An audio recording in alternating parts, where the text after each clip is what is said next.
तो भाई साहब यहाँ पर ये जो मशीन चल रही है भूसा बनाने की, ये गेहूं का नहीं धान की पुआल का भूसा बना रही है। पहले किसान ने धान की पुआल को फर्री से खेत में फैला लिया है और इन्होंने इस मशीन में कुछ चेंजेस किए हैं जाली वगैरह में, जिससे कि ये भूसा बन रहा है। यहाँ पे सभी अधिकारी हैं, जैसे कि कृषि यांत्रिकी विभाग के अधिकारी हैं और कुछ हमारे ज़िले के जो जिला पंचायत है उसके सीईओ भी हैं और ये किसान थे, अब भी निकल गए। मैं मिलाऊंगा आपको किसान से भी, बहुत ज़ोरदार किसान है। और किसान ने इस पराली का प्रबंधन, ये जो सर खड़े हुए हैं ना, ये सफ़ेद शर्ट काली पैंट में, ये जिला पंचायत सीईओ सर हैं। और उसके साथ ही बहुत से कंपनी के लोग भी हैं जो अपनी अपनी कंपनी के प्रोडक्ट के बारे में बताएं कि हमारा ये डालो, इससे पराली का प्रबंधन जल्दी हो जाएगा, गल जाएगी, सड़ जाएगी। इस तरह से बहुत कुछ है। बाकी देखने लायक बात ये है कि किसान ने जो किसान हैं श्री शरद वर्मा जी, इन्होंने क्या किया है कि अगर वो धान की छिलकी मिलाएंगे ना, ये भैया ये भूसा है, जो धान की पराली का भूसा। ये आप देखो कितना महीन है एकदम। एक्स्ट्रा रीपर से बना हुआ है। एक्स्ट्रा रीपर से, जो गेहूं के भूसे बनाने वाली मशीन रहती ना, उससे बना है ये भूसा। उससे देखेंगे कि ये भूसा बनाने के फ़ायदे क्या हैं। धान से आपको अगर धान कटने के बाद भूसा बनाना है जी, तो एक तो आपको हिस्टा रीपर की जाली थोड़ी सी बढ़ानी पड़ेगी जी, और दूसरा जो हार्वेस्टर काट देता है जी, कार रैक द्वारा उसको लाइन से इकट्ठा करना पड़ेगा। हाँ, आप इकट्ठा कर लोगे तो 25 मिनट में आपकी ट्रॉली जो है 25 से 40 मिनट में भरा जाएगी। नहीं तो ये वो धान का जो कचरा रहता है हाँ, वो लुच-लुचा रहता है। हाँ। तो आपने ऐसा क्या उसमें मतलब चेंजेस किया कि वो जो लुच-लुचा कचरा था वो ठीक हो गया? तो उसके पहले अपन ने क्या, एक यहाँ पे एक इम्प्लीमेंट होता है, फर्री कहते हैं जिसको, जी, चक्री जी, वो चलाते हैं पहले। जी, चक्री चलाने के बाद पूरा कट के फैल जाता है। जी, फिर अपन क्या करते हैं, कार के द्वारा जी, जो हमारा रैक है जी, इसके द्वारा हम इकट्ठा करते हैं और उस रैक से जो लाइनें हमारी बनती है तो हिस्टा रीपर से उठा लेते हैं। मतलब आसानी से आपको कोई दिक्कत नहीं कोई आई है दिक्कत सब नहीं करने में। और ये भूसा जो आपने बनाया है, इसका प्रबंधन क्या होगा?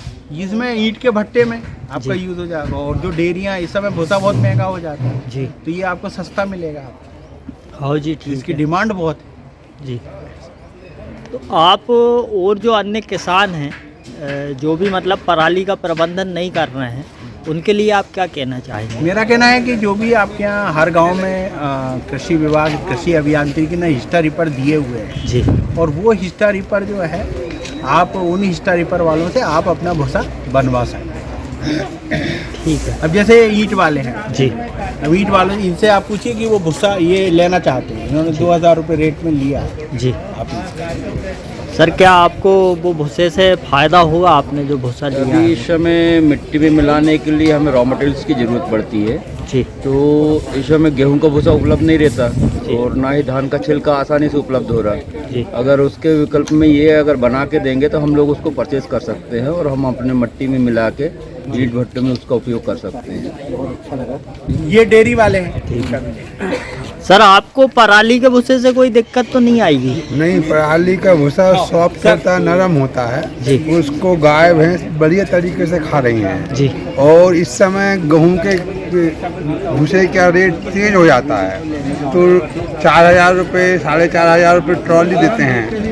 तो जो मवेशी पालने वाले हैं, दूध डेयरी वाले हम लोग व्यवसायी हैं, उनको महंगा पड़ता है। अगर ये अब 2000 रुपये ट्राली हमको मिलेगा, 2200 रुपये मिलेगा, तो हमको तो कम से कम 50% का फायदा होगा और हमारे पशु भी सुरक्षित हैं और अच्छे से खा भी रहे हैं। तो इससे दूध वगैरह उत्पादन में दूध में कोई कमी नहीं है, उत्पादन में वही के वो उत्पादन श्रेष्ठ है, बढ़िया है, फर्स्ट क्लास है। मैं तो यूज कर रहा हूँ। मैंने भाई साहब से 2 ट्राली भूसा लिया है और उसको मैं अभी यूज करा, मेरे जो मवेशी हैं खा रहे हैं डेली और उनको किसी भी प्रकार का कोई नुकसान नहीं है और दूध का उत्पादन जो मेरा जैसा पहले था वही का वही उत्पादन बना हुआ है। जी बिल्कुल सर, धन्यवाद। आज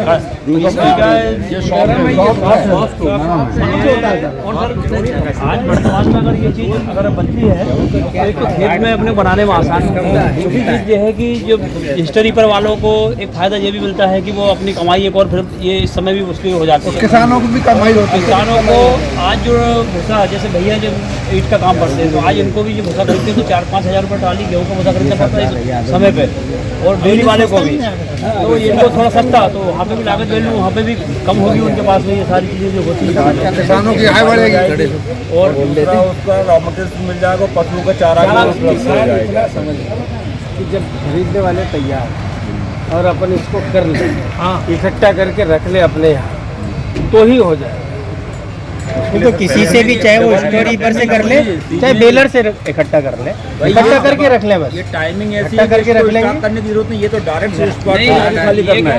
ये समय धान कटने के बाद खरीद चला कर चक्री चला करके भूसा बना करके तो उसमें क्या बहुत आसान हो जाएगा। इसके बाद में खेत बोने में कोई किसी प्रकार की दिक्कत नहीं आएगी, क्योंकि वर्तमान में भी किसान जो है ना क्या कर रहा है, ये भर्री के बाद में वो आग लगाने के बाद में सीधा सीडिल से बोनी करता है, उसमें सीडिल में फंसाने का कोई चांस बनता ही नहीं है। तो ऐसा ही अगर वो आग न लगाए और भर्री चलाने के बाद में भूसा बन जाए और सीधा पलेवा करके बोनी करते तो भी कोई दिक्कत नहीं आएगी। सीधी डायरेक्ट सफाई तो कह रहा है ना कि बोनी में फंसने का तो नहीं, जहाँ तक फंसने का कोई चांस नहीं आएगा। रिवर चलाने के बाद फिर कोई बोनी बिल्कुल ऐसी स्थिति बनेगी नहीं, कोई परिस्थिति नहीं बनेगी। और आप अपनी जमीन को बचा रहे हैं ना, आप मित्र कीट को बचा रहे हैं, सीधी बात तो ये आग लगाने से वो भी फायदा है। अगर आपको सॉइल फर्टाइल रखना है, उपजाऊ रखना है, तो आपको नरवाई और बेसिक फसल के अवशेष आपको बचाए दबाने का। बिल्कुल सर, ये जिले में अगर वो नहीं बचेंगे तो ऑर्गेनिक कार्बन आपका धीरे धीरे कम होता जाएगा और सॉइल अनफर्टाइल होती है, बंजर होती जाएगी। चल जाए स्टार्ट भाई ठीक है, हो सकता है 10 साल लगे, 15 साल लगे, 20 साल लगे, लेकिन आने वाले समय में ये अनफर्टाइल ही होगा। तो परिवर्तन तो आता है। नहीं, स्टार्टिंग तो करना पड़ेगा। ये देखा देखी एक करता है तो चार के नहीं, उसके परिणाम भी है ना, अच्छे परिणाम भी है। आप देख लो, आप तो गोबर की खाद मिला के देख लो और ये मिला के सर देख लो। क्या है, देश आजाद के लिए जो क्रांति करी है उन लोगों ने, अगर वो क्रांति नहीं करते तो देश आजाद तो होता नहीं।